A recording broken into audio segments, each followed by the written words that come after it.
The TVWAN News is proudly brought to you by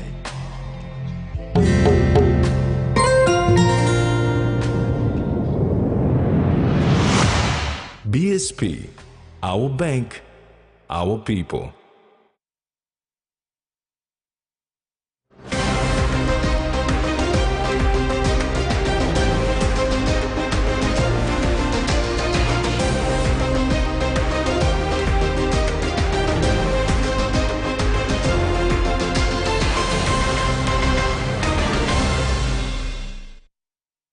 Hello and welcome to TVWAN News. I am Jasmine. And I am Rex. Join me later in the bulletin for sports news. In this edition, Hoskins opens new police station, President rallies for aid in Ijivitari drought, and Lahanis to meet Tigers in preliminary finals.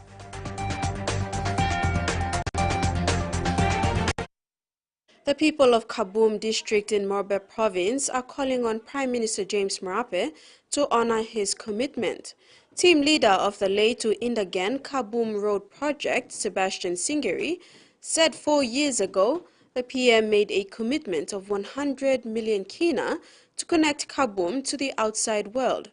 To date, the electorate has no roads and can only be reached using third-level airlines. All commuters are forced to risk their lives crossing the notorious Vitia Strait. What we are working on is as I've said earlier, is the priority for the incoming governor and the current governor Kutawile. That's his priority. Therefore, he's using his PSIP to fund that road. I would like to appeal to Prime Minister to support our governor and fulfill his commitment. This road will be challenging when it comes into construction because we have a lot of mountains and the altitude is it's so high. Maybe it's around 3,000 to 4,000 high above the sea level. So I know that all of next week, not all of this, maybe 3 or 4 days of next week, our PM will be in the province. I would appeal to him if he could follow his governor, our governor, to Kaboom Pest and launch that project. In a remarkable celebration of youthful aspirations, Book Belong Pikinini took Book Week 2023 to new heights, this time with a sporting twist and a captivating journey on the legal profession. In the legal arena, 10 children from BBP's Vabukori Library Learning Center explored Danton's lawyers during a field trip. Senior Associate Theresa Kawi engaged the children in enlightening reading, discussing legal attire and culminating in a delightful dress-up session. The event aligned with the Book Week theme, urging the children to ponder on their future careers. Simultaneously, a dynamic group of BBP children ventured to Sir Hubert Murray Stadium for the Rugby Player Reader launch. Rugby star Ase Boas led an engaging reading alongside young talent John Maximus Rea. The kids dived into rugby with a pretend training session guided by SB Hunter's players, encouraging a synergy of education and sports.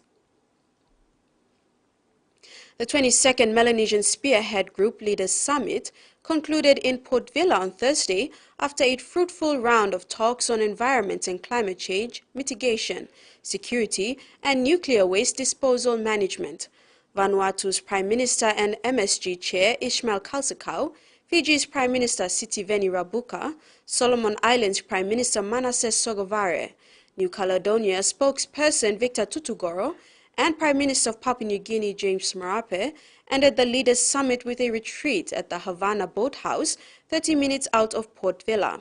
The eventual signing of the summit communique took place there.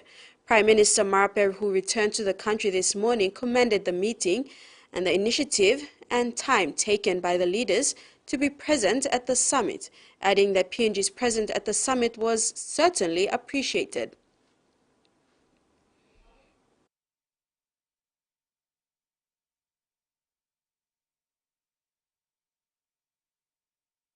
Important conversations were made. As most of you know, Melanesia put all Melanesian nations together. We are almost 95% of the Pacific island forum nations by population size, by land size, by economy size. And of that, 95% Papua New Guinea contributes substantially. We are almost 80, 85, if not 90% size in all sense, economy, population, and land size. JICA resumes the Japan Overseas Cooperation Volunteers Program with a redeployment of 3 volunteers to PNG this month, so far after a halt in its operations at the onset of the COVID-19 pandemic.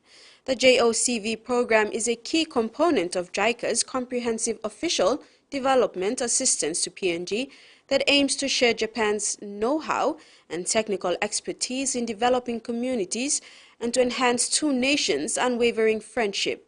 The program has a history of 43 years in PNG, starting in 1980, where 800 volunteers have so far been dispatched to a variety of sectors, especially attached to our primary and secondary schools, as well as provincial government offices and hospitals. The unique aspect of this program targets the grassroots level, where the volunteers live, learn and work with local communities, speak the local languages and contribute to the social economic development of the communities under the motto Stop One Time, Now Walk One Time. TODAK, MSA, Shota and Suzuki Kento are in service in PNG. The livelihood of more than 50,000 people in the Ijivitari district of Northern Province has been disrupted by the drought that hit the province in May of this year. The long dry season that continues to this day has dried up streams, rivers, and destroyed food gardens. The people of Ijivitari depend on water from rivers to cook, clean, and drink, and food gardens for their survival. The start of the drought season has hit the district hard since May this year. People's livelihood remains hanging in a balance. President of Tufi LLG Luke Nunisa shared his people's struggle with the drought, saying they need access to clean water and food. Now, one village, they live on one creek, you know. Now, like when in my ward, Ward 12, we have only 2 creeks that people go and wash and drink and all that. You have now about 4,000 people, or even more, because these days the population of Papua New Guinea, we don't have the family planning. So, guess what? You have 5 or 6, you know, with their parents, about 7 or even 10 people in one house, and then you multiply that to each house or house. Everybody wants upstairs. So we have more population than the creeks, you know. So water liquid is gone. This year started in May. Now, these 3 months, May, June, July, the effect is just beyond people's imaginations and knowledge and all that. It's very bad. So there's no water. There is no food. Nunisa said the drought has contributed to the spread of the airborne diseases and increased lifestyle diseases. When we have drought, yes, there's drought, and then some airborne or waterborne diseases normally come accompanied to that drought. Then when it rains, depending on how long it's going to take, when it rains, then you have another problem again. The creeks or rivers must be cleaned up properly before it's, medically fit for us to consume or drink and all that. He said the people have been relying on stored food, which is expensive and not sustainable. I'm really concerned about the mothers and children. Now, when I say mother, in white man society, they have about 2 kids or 3 kids. For us, Papua New Guinea, we have 5 or 6 and grandchildren also. So it's really a burden today. If they don't eat, imagine how they would live and all that. Yeah. Nunisa said garden food is being sent in from other districts and provinces, but it is also an expensive exercise. He said their flight for aid has been brought to provincial government and government agencies to take a proactive approach towards assisting those affected. Tracy Pa, TVWAN News. Meanwhile, a fundraiser will be held on the 2nd of September 2023 at the Port Moresby Nature Park to raise funds that will go towards supporting the communities in the 7 wards of Ijivitari district. TV1 News continues after the break. Stay with us.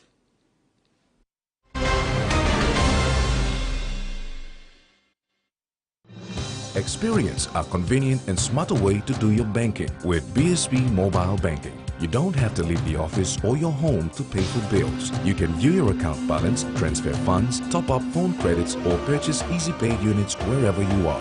Visit your BSB branch today to register now for BSB Mobile Banking. BSB Mobile Banking, the smarter way to bank. BSB, our bank, our people. You like serving on winning plus scale rice mechi pack? Scale rice like giving you plenty chance to winning plenty scale prizes. Kind price so same 256 plus scale rice Nambi set, 192 plus scale rice Kemo Eski, not 44 plus JBL and Co speakers, 102 plus wireless microphone. The win, buy me a scale rice or oil rice products, write in full name na contact details below the box and receipt, not drop him inside the entry box. You get 4 plus draws, 4 plus fortnight, 116 plus winners, na 16 plus promotion locations. Just try that all. You got terms na conditions for this plan.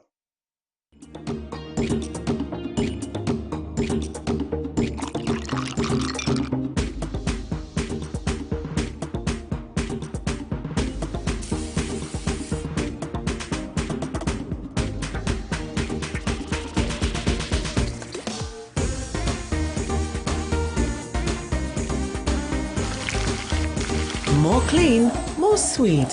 Flame natural white sugar. Make more. Hiya, Mama. You wait then, but me add him special flavor. Put in more flavor, put in more taste. Magical cuddle, get up and big smile on face. Time for Kim chicken, a great kumutu. Sip, sip, the moo, yes, magic on you. Maggi, the taste PNG loves. Open nets.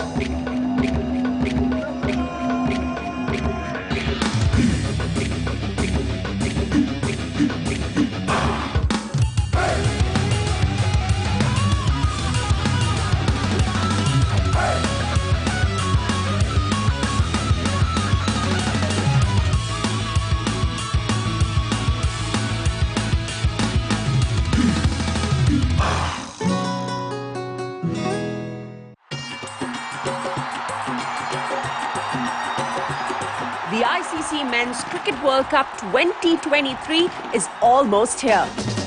Oh, out! What a beauty! He's on absolute fire!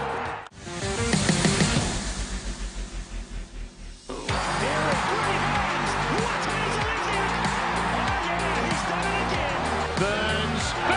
Oh my goodness, Billy Burns just strolls over on the last tackle. What a pass! Terrific ball. Kicker, the wings open. Ballame, another try as a Cowboy. That's 99 games. Schroeder still in. Little. Oh, what a pass. Little dime. Little drop-off pass. Togashi pulls it back. Nice step back from Togashi for the corner 3.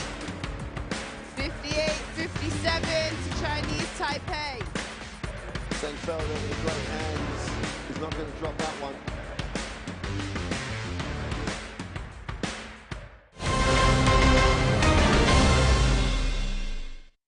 Welcome back. Minister for Internal Security Peter Siamalili Jr. has officially opened the new police station in Hoskins in Nakanai District, West New Britain Province. Governor Sasindran Muthuvel, Nakanai MP and Minister for Oil Palm Francis Maneke, Talasia MP Freddie Kumai and other provincial leaders witnessed the opening. Former Commissioner of Police Gary Baki joined them also. After 8 years of construction, the new Hoskins police station is finally open to serve. Minister for Internal Security Peter Chamalili Jr. officiated at the opening, urging all people to take ownership of the modern art infrastructure and be responsible for the upkeep of the police station. Minister Chamalili Jr. also mentioned that law and order issues in the province will be addressed amicably if all people make it their responsibility to work together. What I want to achieve in my term alongside long infrastructure, I know that there's a greater need to continue to support our men and women who are currently still in the force. Yes, we're trying to build new infrastructure, But one of the biggest downfall any government and any bureaucracy you even got before, we are good at building, but we are not good at renovating, maintaining. We never capture a certain percentage for maintenance. So inside long plan below you me, you got sample strategy you put him where by me ask him all development partners lo come na. Inside long Western Britain, you must have yourself, you are the biggest agricultural province in the country. You must be given the... Nakanai MP Francis Maneki appeared to work with police and address the escalating lawlessness. We just make him open a bill that we must continue to work one time. By law, in the law, we put him on so that he can be able to look out him all in projects. Governor Sasindran Mutuvel echoed similar sentiments and thanked the government for the funding to complete the police station. Rex Lita, TVWAN News. Meantime, MP for Talasia Freddie Kumai has pledged to work with fellow leaders in the province to address the escalating lawlessness in the province. He wants West New Britain province to be a province that people still prefer to visit. Law and order, it's everyone's responsibility. Law and order, in a walk block police to solve. In a walk block CS to solve, no hard. And we walk block you, Papa and Mama. And we walk block you, WDC. And we walk block you, ward councillor. And we walk block you, local level government. Now walk block you, DDA. Now you national MP, me present about them you. Long address him law and order inside long all community block you me. It's a very big challenge.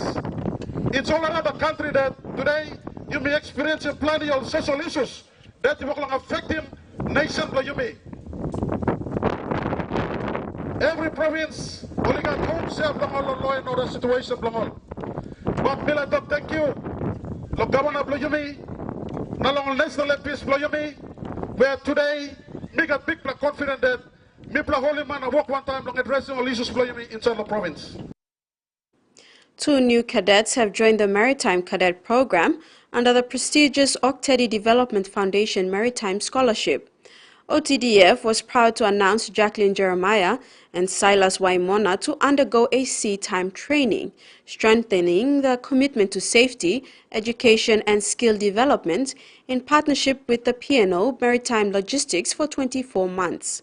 The program, which commenced in 2013, aims to build capacity in Western Province while fostering career growth in the maritime industry. This partnership is between Octedi Mining and P&O Services PNG Limited.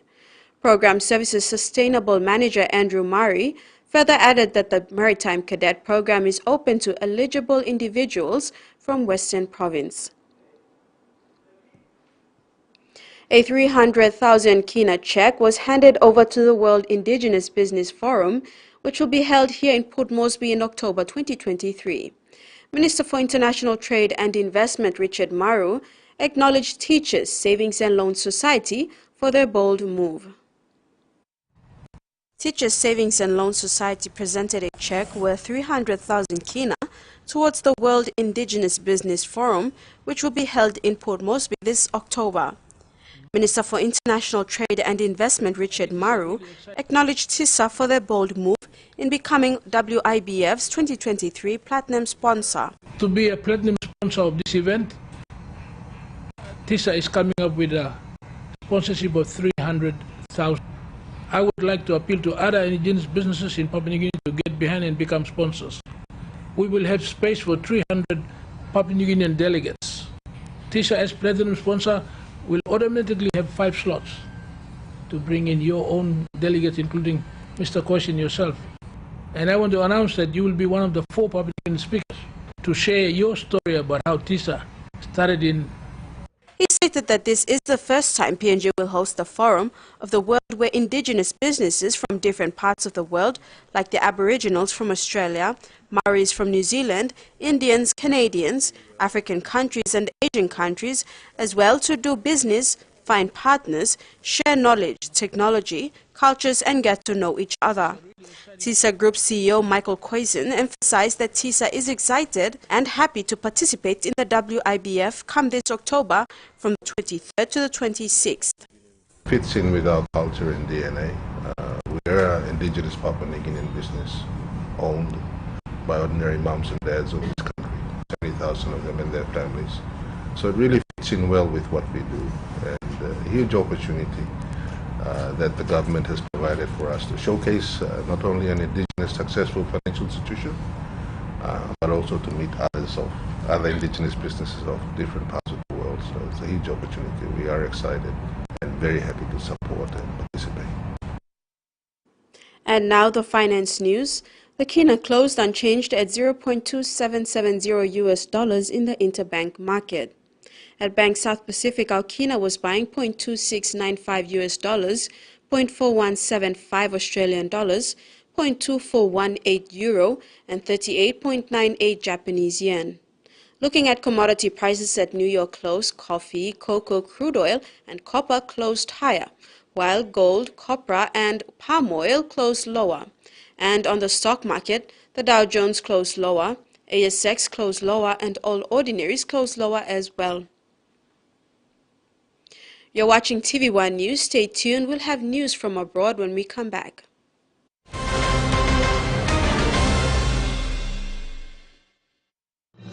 Experience a convenient and smarter way to do your banking with BSB Mobile Banking. You don't have to leave the office or your home to pay for bills. You can view your account balance, transfer funds, top up phone credits, or purchase easy paid units wherever you are. Visit your BSB branch today to register now for BSB Mobile Banking. BSB Mobile Banking, the smarter way to bank.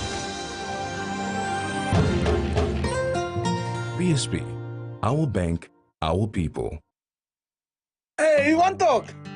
Want to win one of 4 Costa buses?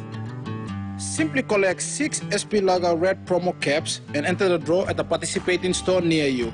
There are heaps of other great prizes to win too, like SP Hunters jerseys and other awesome SP Lager gifts.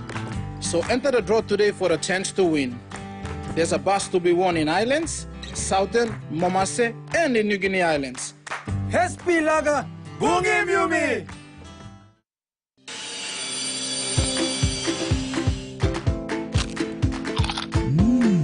Right across the nation, we eat snacks crackers.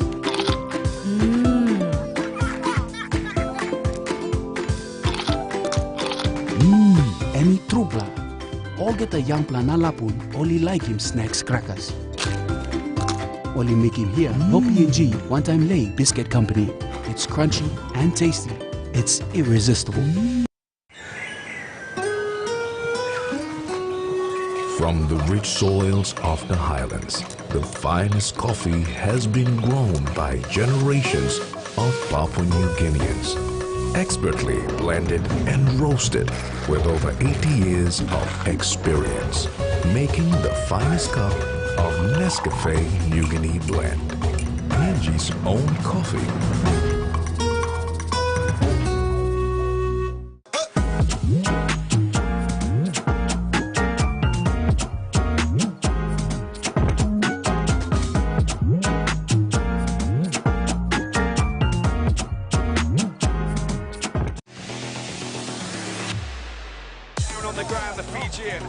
Caboom, oh, Butterfingers there out of the hands of Dante. You've got to be careful. He's up. Ramos in the corner. Almost broke the tackle. Then he went again. Well, Jordan. Oh, my goodness. Aaron Smith. Unbelievable. The right direction. Lokomotiv Samoa. Wanambi gains some momentum. Off the track and support. Wanambi looks good. The Springboks are over. It's looking good. Damien Valenza. It's lights out, away we go.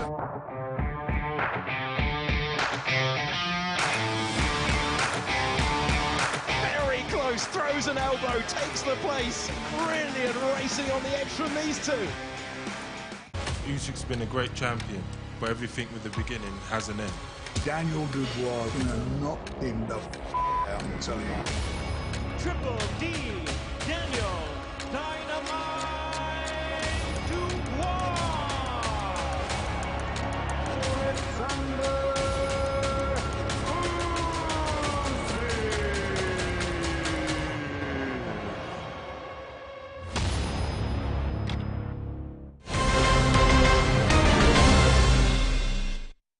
And we're back. Japan has begun discharging more than 1 million tons of tainted water into the Pacific Ocean from the wrecked Fukushima Daiichi nuclear power plant, a move that has sparked protests and import bans from China and Hong Kong, and anger in nearby fishing communities. The plant's operator Tokyo Electric Power pumped a small quantity of water from the plant on Thursday, 2 days after the plan was approved by Japan's government. TEPCO said the release began at 1:03 p.m. local time and it had not identified any abnormals with the seawater pump or surrounding facilities. Live video showed engineers behind computer screens and an official saying after a countdown that the valves near the seawater transport pumps are opening. Seawater pump A activated, the main operator said, confirming the release was underway. The discharge, which is expected to take 30 to 40 years, has caused anger in neighboring countries and concern among fishers that it will destroy their industry as consumers steer clear of seafood caught in and around Fukushima. On Thursday, China criticized the release, branding it extremely selfish and irresponsible. Key information from the NSW Department of Primary Industries has sparked a federal investigation into illegal live bee imports as the state battles 215 infestations of Varroa mite. There's been two impacted sites, one at Euston, which is out near Mildura, and one at Uroli near Leeton in the Riverina. And just to put this in perspective, New South Wales bees make up 45% of commercial beehives on the east coast, and bees are responsible for over 14 billion worth of value to pollinated industries across the country. I spoke to one bee pollinator, one beekeeper, and who has hives in the zone at a farm near Uroli, and he's devastated. He thinks this is going to affect the whole horticultural industry. We've got seasons coming up. The almond season is coming towards the end right now, but we've got seasons like cherries, plums, prunes and canola, and he's worried about that and his livelihood. He has about 60,000 bees. He's very concerned. Also talking to Almond Board of Australia Chief Executive Tim Jackson, he said if this had happened a bit earlier in the year, it would have just had a devastating impact and maybe wiped out the crop for the year. He said although the detection methods have been very good up to now and the government have been really good, it might now be time to think about managing the pest and living with it. What are farmers and beekeepers saying about how they're going to face that challenge? I think that surprise and worry now is the initial feeling, and I think I'm not sure how they'll feel about it. They've been worrying that this other shoe was going to drop for the best part of a year now, hadn't got this far south until now, and I think it's going to be a lot of wait and see. But yeah, the words devastated, worried have come up to me this morning. Australia's Minister for Climate Change and Energy, Chris Bowen, has confirmed that he is getting good support from Pacific climate ministers as Australia bids to host the 31st Conference of Parties. The Australian minister attended the Pacific Small Islands Developing State Dialogue on climate change and said he met some of the ministers who were present. Bowen said hosting COP31 will be good for the Pacific. He said there is strong support for the Australia-Pacific bid. Meanwhile, COP28 will be in Dubai later this year.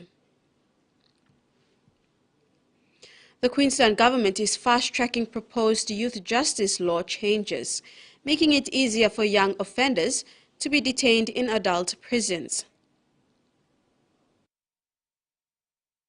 Youth justice and human rights groups have slammed these law changes, these amendments that were rushed through Queensland Parliament yesterday. What the amendments mean is that children under the age of 18 can be locked up in watch houses and also in adult jails for extended periods of time. The decision has been slammed by the Human Rights Commission here in Queensland. In fact, it goes against the state's Human Rights Act, and it's the second time it's overrided that act this year, the Queensland State Government. And the Human Rights Commissioner here says that it damages Queensland's standing across the world, and that it's showing that the government is potentially a government that doesn't value human rights. But there's also been criticism drawn about this whole process of how the state government went about this, bypassing the usual committee system that is in place to scrutinise legislation such as this. And that has drawn criticism from the LNP, from the Greens, and also the Kader Party. It was a moment that this government trashed the way this parliament operates, and in the process it trashed the last remaining shred of their integrity credibility. The amendments that they've moved at the 11th hour will mean that children as young as 10 can effectively be detained indefinitely in adult watch houses and in adult prisons. We're insulted by the way this has all been presented by Parliament. We've heard from the Black People's Union as well, who says that there is other options on the table that the state government should be looking at, like community diversion programs for young people, addressing poverty in the community, and also intergenerational trauma, and it says that there is no funding for any of those. We have heard from police as well, who say that, look, it is a small cohort that continue to be those that re-offend, but there is an issue with places at juvenile detention centres across Queensland, there not being enough room. So a complicated issue, no easy answers. Representatives from 15 Pacific Island countries revisited and restructured the regional school leadership standards at the regional summit convened by the Pacific Community's Educational Quality and Assessment Program. The 5-day regional summit on advancing resilience and inclusion through sustainable leadership was opened by the Permanent Secretary of Fiji's Ministry of Education, Selina Kuruleka, who emphasized the importance of school principals in influencing teaching and learning in schools. EQAP's Director Michelle explained that the events over recent years have shown us how important leadership is in ensuring that schools are resilient and inclusive. She said there were many discussions about values that are interwoven and form the key part of leadership across the Pacific. Some of the values that came out were about unity, love, and leading with the heart. The standards, which were endorsed in 2012 by the heads of the Pacific education system, help schools and education authorities clarify the knowledge, skills, and attitudes of all principals and head teachers in their journey to influence the development of children and young people under their care. Former U.S. President Donald Trump has flown to Atlanta to be arrested over an alleged conspiracy to overturn his 2020 election loss in Georgia. Shot has just been released. This is an historic moment in what has really been a series of historic moments involving the former president, but really quite extraordinary to see this photograph taken inside the Fulton County Jail as part of the process of formally surrendering here. Donald Trump didn't spend long inside those walls. It was all done in around 20 minutes or so. But we know that he had to present himself, that he was formally booked. Authorities there have released some information as part of that process. They have listed the charges against him, which all relate to alleged attempts to overturn Georgia's results in the 2020 election. They have recorded the former president as being 6'3", as being 215 pounds. That works out to about 97 kilos. And they've recorded his hair as blonde or strawberry. Just really quite a different set of circumstances than we've seen compared to the previous 3 indictments that Donald Trump has faced. 2 of those have been brought by federal prosecutors. 1 has been brought in the state of New York. None of those cases involved having the former president have a mugshot taken or having these sorts of details released. But as I said, he didn't spend long here. His motorcade took him back to an airport in Atlanta, where he boarded his private jet bound for his property in New Jersey. All of the defendants in this case, and there are 19 of them, including Donald Trump, had until midday tomorrow, local time, to turn themselves in at this same jail. We have already seen a number of his co-defendants doing so. His former personal lawyer, Rudy Giuliani, was here yesterday. His White House Chief of Staff, Mark Meadows, surrendered today. So that process is still ongoing. Next, there will be a court appearance, because here in Fulton County, it doesn't work as it has done in those other cases. This process is split in two, and so that first court appearance isn't scheduled until early next month. And we don't know at this point in time whether Donald Trump will have to attend that hearing in person or if it could perhaps be done virtually. Aside from that, the district attorney in Fulton County, Fani Willis, the woman prosecuting this case, is looking now to get this to trial. She has said that she wants all of the defendants tried at the same time.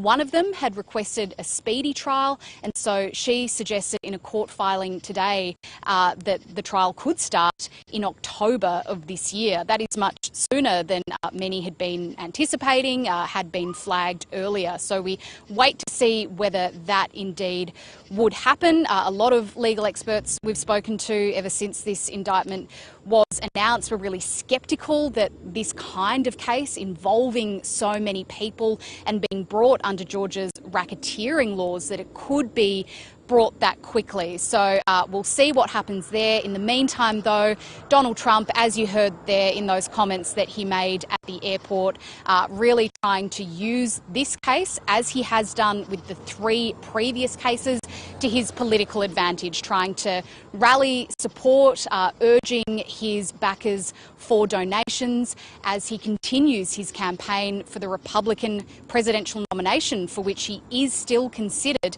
the overwhelming frontrunner. And that ends the news segment. Sports is next. Stay tuned.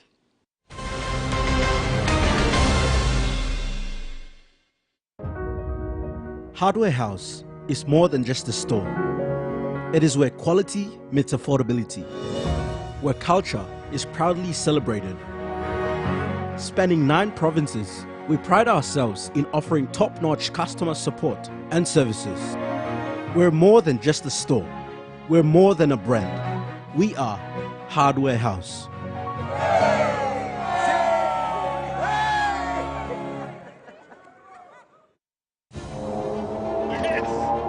It's in the highs and in the lows. It's in the big things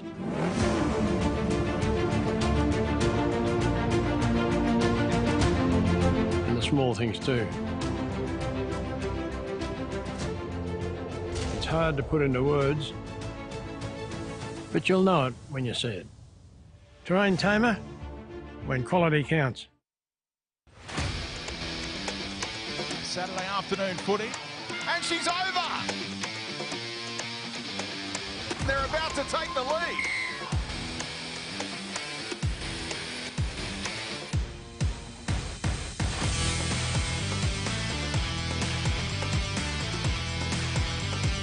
Chance in the corner, and for the first time all day, the Titans have the lead. Back, good defence from Belgium. Nice little fake. And the finish as the buzzer sounds for Shabazz. And the Latvian guards have slowed down. Lomash has 9 points still for India. Trying to turn this through. Haidar! 20 points for Ali Haidar.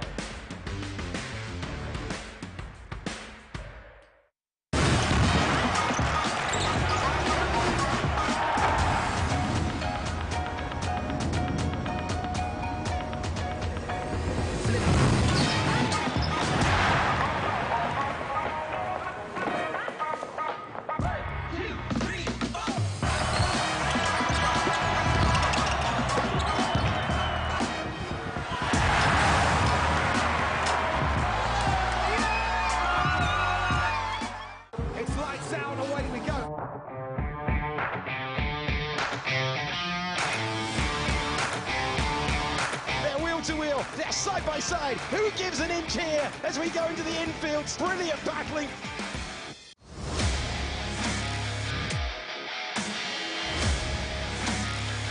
Acknowledge me. Oh, and a Samoan spike. With a phenomenal forearm. The women's champion Asuka is in the ring on SmackDown. You're looking at the judge, the jury, and the executioner right now.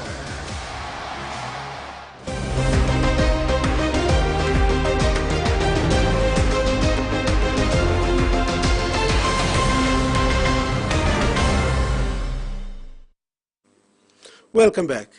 Team PNG Taekwondo returned to the country after an excellent performance at the Brisbane Open Championship in Australia recently. The team introduced new fighters to this international meet, winning 4 gold medals, 2 silvers, and the Cup trophy as the biggest haul of the sport. Coach Jonathan Pascalis and assistant Teresa Tona were happy on the team's overall performance. The coaches were particularly impressed with the novices despite having less time to prepare for the event due to delays in getting travel documents processed in time. Pascalis said though they missed the first tournament, the Australian Open, the team made it in time to compete in the Brisbane Open Championships, winning 4 gold, 3 silver medals, plus the Cup trophy, the biggest haul in the tournament.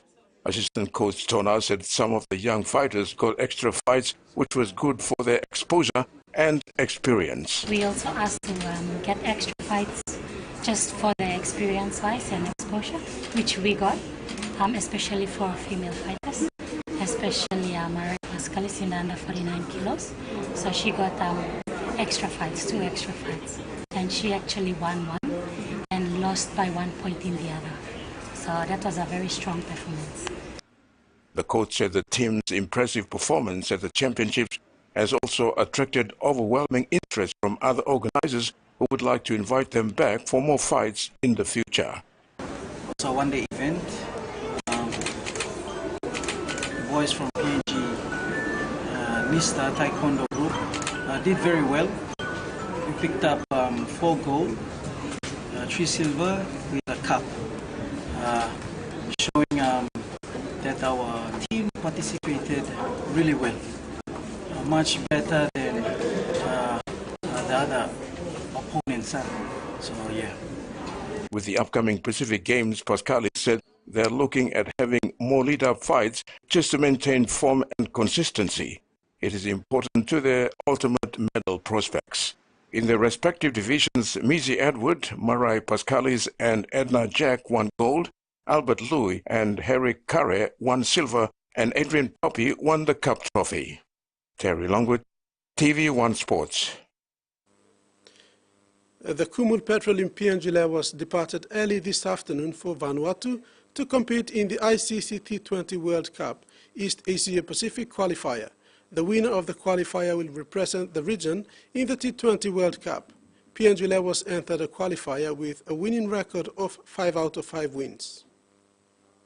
The Kumul Petroleum PNG Levels will be playing at the ICC T20 World Cup East Asia Pacific qualifier against Cook Islands, Fiji, Indonesia, Japan, Samoa and host country Vanuatu, with a top-of-the-table team moving on to the global qualifier next year 2024.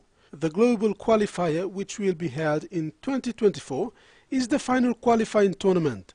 Teams who do well at the World Qualifier proceed into the 2024 ICC T20 World Cup, which will be held in Bangladesh. 10 teams will compete. 8 teams will come from 5 regional qualifiers plus Sri Lanka and Ireland. The PNG Levels are going into the qualifiers with 5 out of 5 records. Without being overconfident, the team's aim is to take 1 match at a time. So our targets are very simple. We play 1 game at a time to the best of our ability. All these boxes that we want to tick, or these 3 boxes we want to tick, will, the results will take care of themselves. The qualifier starts on 1st of September 2023 and ends on 9th of the same month. The team have a privilege to secure a service of well-experienced coach Tatenda Taibi from Zimbabwe, whom at the age of 20 became the youngest test captain in history. He will be collaborating with Mahuru Dai in the coaching circle. All fixtures will be live and free on icc.tv. Trevor Minak, captain of the Raka Boxing Club, praised the initiative of the PNG representative boxer Junior Raka for bringing boxing classes to young people, including himself. This program has given young people an opportunity to not only learn boxing but also display their skills and talent on the boxing ring. Just like any other young man, Trevor Minak had been involved in rugby league in hope to make the representative team. Last year, he came to realize the chances of him being successful in rugby league field was remote, therefore he decided to switch codes. Because in rugby league, you know, everybody in your school, province, club, community, everyone is playing boxing. So the talent pool in boxing is very high. In rugby league is very high. So. But in boxing, you know, it's just you and yourself. Your commitment will take you very far in boxing. That's what I found. In his newfound sport of boxing, Minak had learned so many good things apart from fighting techniques. He learned general rules of life, like one must work hard to reap the reward, discipline and perseverance can get one to the desired destination, and he learned to respect a fellow human being. Minak further praised Raka for his initiative to create opportunities like these so that young boxers can learn from pro boxers as they pursue their careers in the code. Minak said the number of young boxers joining the boxing club has been fantastic. I think it's very good that young kids in around the ages of 10, 11, 12, small kids, bring them here to learn boxing because it'll keep them away from getting into bad habits. You know, it'll teach them discipline. Minak expressed that interest shown by young boxers showed in the fighting group is high. They are committed to their training and are ready to take the fight when the opportunity presents itself. Minak said he is anticipating his first taste of the ring after joining the club in 2022. Fighters in the Raka Boxing Club are among fighters of 15 other clubs participating in the NCD boxing tournament. The captain of the Raka Boxing Club encourages young boxers and girls to join the club. They train at the Taekwondo Stadium every afternoon at 4 p.m. Top amateur boxer John Ume and Alan Oyake are in Brisbane to attend the Golden Gloves Championship with their first bouts scheduled for today. The two boxers are using the event as part of their preparations for the Olympic qualifiers in Honiara, Solomon Islands from November 19th to December 2nd. Head coach Mark Ketter, who took the two boxers over to Brisbane on Wednesday morning, said that they will be fighting under the Fortitude Boxing Club, but as PNG representatives. The Golden Gloves tournament is a popular annual event which attracts boxing clubs from states in Australia and has expanded to include overseas participants. The tournament has attracted boxers from Solomon Islands, Philippines and New Zealand, as well as our two boxers, to give it a decent international flavor. Oyake fights in the 57 kg division, while Ume enters the ring in the 63.5 kg. Sunday, August 6, 2023, the PNG NRLC and NRL PNG Mini and Modified Program organized mini-mode exhibition fun games for elementary school children prior to the second elimination finals of the Digicel ExxonMobil Cup at the Santos National Football Stadium. NRL PNG Rugby League Mini and Modified Games program for 6 to 12 years old, players continues to attract a great amount of interest from both a good number of schools in Port Moresby. Mini-mode concept forms part of NRL's ongoing collaboration with PNG RFL to create development pathway for boys and girls who wish to play rugby league. 6 primary schools from NCD were invited to play mini-mode exhibition matches before the Diesel ExxonMobil Cup second elimination finals on the 6th of August, where the boys and girls were able to showcase their potential and raw talents and skill while having plenty of fun. Game Development Officer with NRL PNG Mini-Mode Program, Nancy Lucky Ukambane, and fellow staff were in charge. She said it's fun seeing these young boys and girls displaying a lot of talent and enthusiasm and skill playing mini-mode rugby league. So today is our first game. I was repping the first game between Okana and Salvation Army Elementary School. So the students really love the sport rugby league and they are really good. Some of the raw talents there to come and showcase here every weekend. And the parents are very helpful to the students. They bring the students here every weekend to see the students enjoying the game and showcasing their talent as well. So some students are very happy and excited when it comes to game day. So they are usually, they prepared in advance in schools. They usually have their training sessions in the afternoon before they come here to have the game in the weekend. So yeah. Lancy added they always have fun mentoring these kids. She also acknowledged the support of teachers and parents who are always very helpful. As for us, we are really happy and we enjoy to seeing the students happy as well and take part in the competition and participate well. As for the teachers too, they are really happy to be here with the students. They cooperate well with the students here and bringing the students here every weekend. So big thank you to the teachers from each schools. 6-year-old Joe Capera is of mixed Hela and Gulf, also shared his dream. On behalf of parents, Nelly Kui said Minimode also promotes respect, education and good health. My hobby is playing rugby, so I want to play rugby. Our theme for the Minimode is respect and education. So when we come to, every time we come or we go in the school, they know that respect is there and education. When they respect others, they learn well. Terry Longwood, TV1 Sports.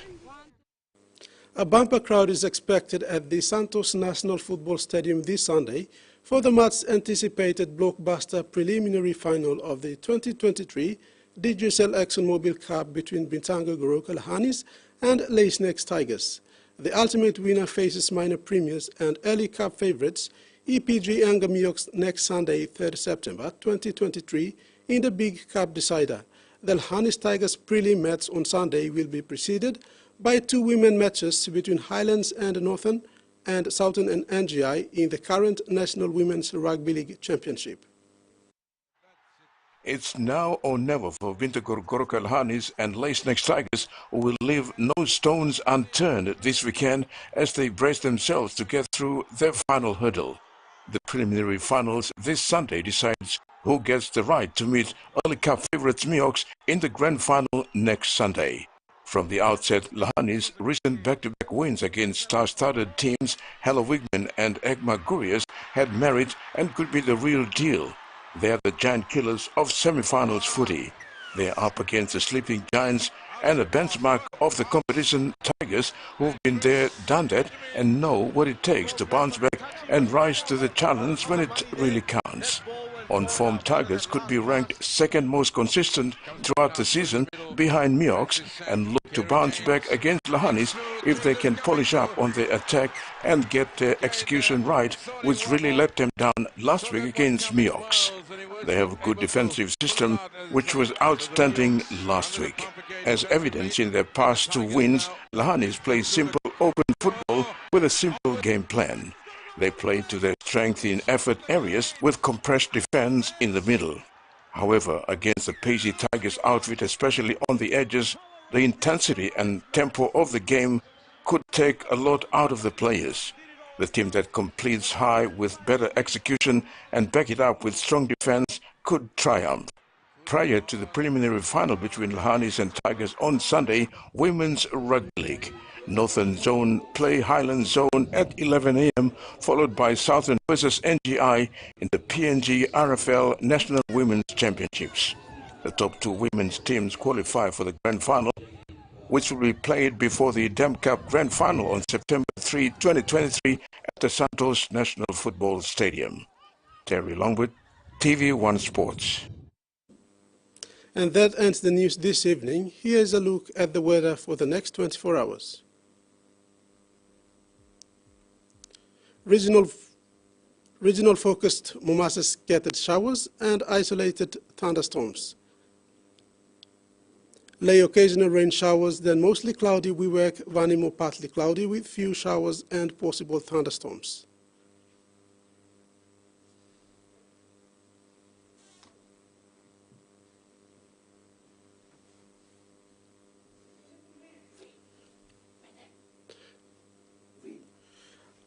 Highlands scattered showers and isolated thunderstorms. Mount Hagen cloudy periods with few afternoon showers. Goroka, Kundiawa, Mendi and Wabe cloudy with few showers.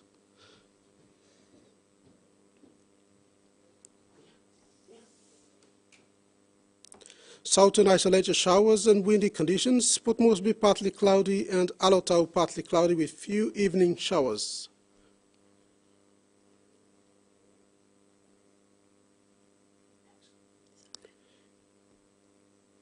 New Guinea Islands scattered showers and southern thunderstorms with areas of rain. Lorengau rain, showers and thunderstorms. Kavian partly cloudy with few showers or 2. Kokopo, Rabaul cloudy periods with few showers.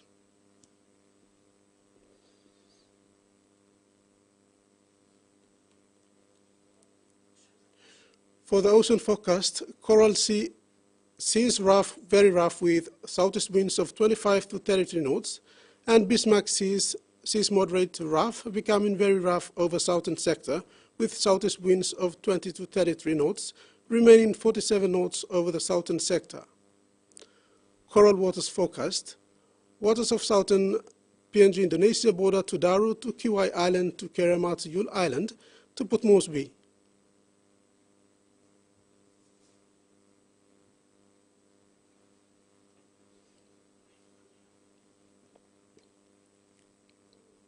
Waters of West New Britain and waters of Manus Island, its western group of islands, seas 2 to 3 meters. Waters of northern of Cape Vogel to Huon Gulf to Finschhafen, seas 1.5 to 2.5 meters.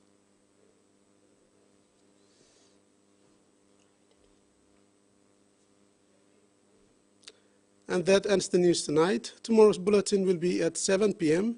due to the live broadcast of the NRL games. Have a safe weekend. Bye now.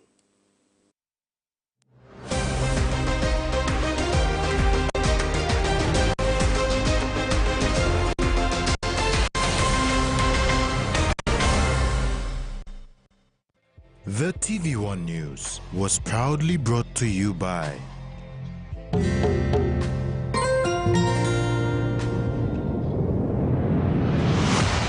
BSP, our bank, our people.